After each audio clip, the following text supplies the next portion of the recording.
Hi everyone, it's Laura, and today I'm here to talk to you about Watermoon. So this is a book that I've been eager to try ever since I saw it coming out and people reviewing it and comparing it to kind of a cozy fantasy with Studio Ghibli-like vibes, and that's kind of right up my alley. And then I saw this Illumicrate edition, which I thought was absolutely gorgeous, and I had to go and buy a copy online.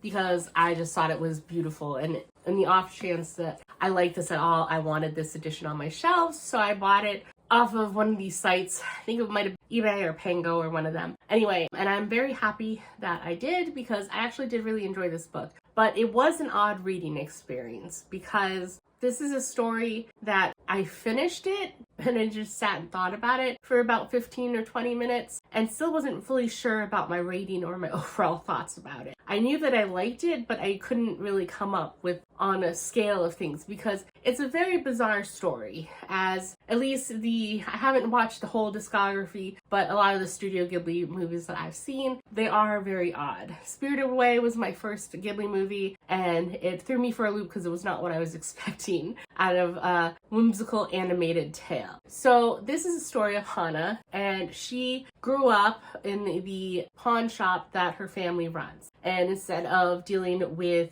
items like a regular pawn shop, people traded in their regrets. And it turns out that their pawn shop was kind of on the, I would say, like border with our world and their magical realm. And their front door was actually the front door of a ramen shop. So people would be in line waiting for this famous, well-known ramen shop in this town. And if they had need of the pawn shop, they would open the door to the ramen shop and they would get the pawn shop instead. So only people that were in need of the pawn shop services would find their way to the pawn shop. And the book is starting off basically with the first day that Hana is taking over ownership of the pawn shop from her father. And you find out that it's just been her and her father for quite a long time. When Hana was young, her mom did something bad and ended up passing away. And there are strict rules to running this pawn shop because it's in a magical world. So the people that they run the pawn shop for, there are things you're not supposed to do. The regrets people give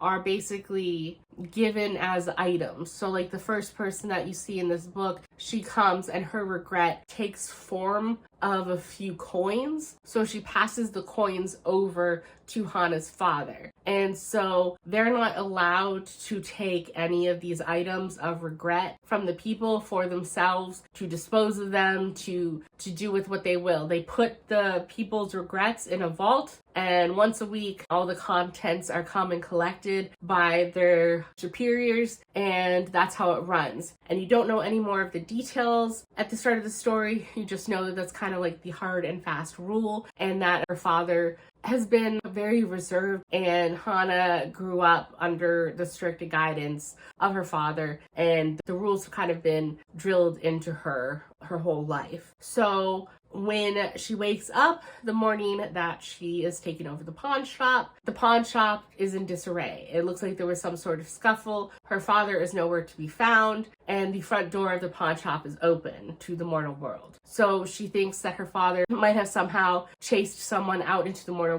world, which is not good because as far as she's aware, if one of the people from their realm goes to the mortal world, they will die. And she doesn't know what to do, and she's in this panic state when Keshin, I think that's how you pronounce it, Nate, this is how it's spelled. Keshin, he arrives at her shop, and she is flustered and is just like, I'm sorry, I can't help you right now. He sees the shop in disarray and basically gloms onto her and is like, what's going on? How can I help? And he is just kind of sucked in, and she gives him so many chances to get out, but he's like, no, let me help you in whatever way I can. And so the two of them go on this journey to kind of find out what happened to her father and where he is. And she also, it appears that one of the regrets is missing, and she thinks that's why her father might be missing as well, because someone stole one of the regrets and her father went in pursuit of them. So she is looking for her father, one, and she's also looking for the regret so that she can get it back so that they don't get in trouble with their superiors. So they're going on this journey, and it is a very magical realm,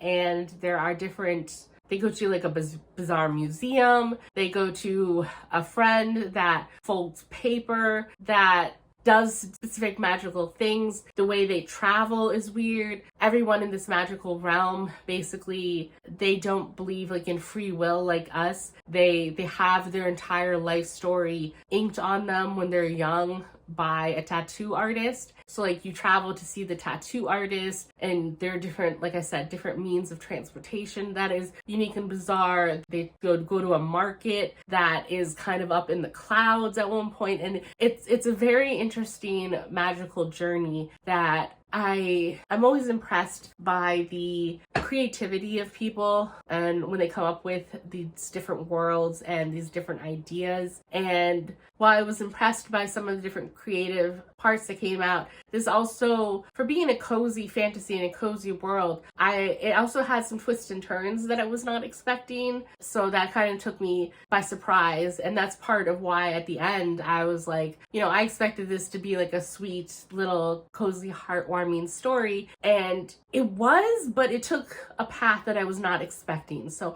I went in thinking that I understood what the story would be, and I wasn't fully prepared. So overall, I have kind of landed on a 4.5 for this. And I do really like it, and I do plan on keeping this edition on my shelves. But it is something that I do think I look forward to rereading some point in the future, now knowing what I know of the story and the world and how things end, and seeing if that helps solidify my opinion more, because it did take some waffling of, is this a 5-star? But if I have to question if it's a 5-star, maybe it's not a 5-star. But 4-star doesn't seem good. What, and then I sometimes ratings feel so arbitrary. Well, like, is it a 4.25? Is it a 4.75? I just settled on 4.5 because that seemed like a good middle ground at the time. Because normally I feel like for the most part with 5 stars, I know that they're a 5-star, and sometimes I feel like I have to justify why they're a 5-star for me. But this one, I didn't get that feeling, but I still did really enjoy it. So I do think that if you like unique magical realms and journeys that you're not sure exactly where they're going or what's happening with very creative creatures and creations and lore in the world, I really enjoyed this story, and like I said, I gave it a 4.5. So I think that's it. I don't want to say anything too much and spoil it. So that's it for this video, and I will see you in the next one. Bye.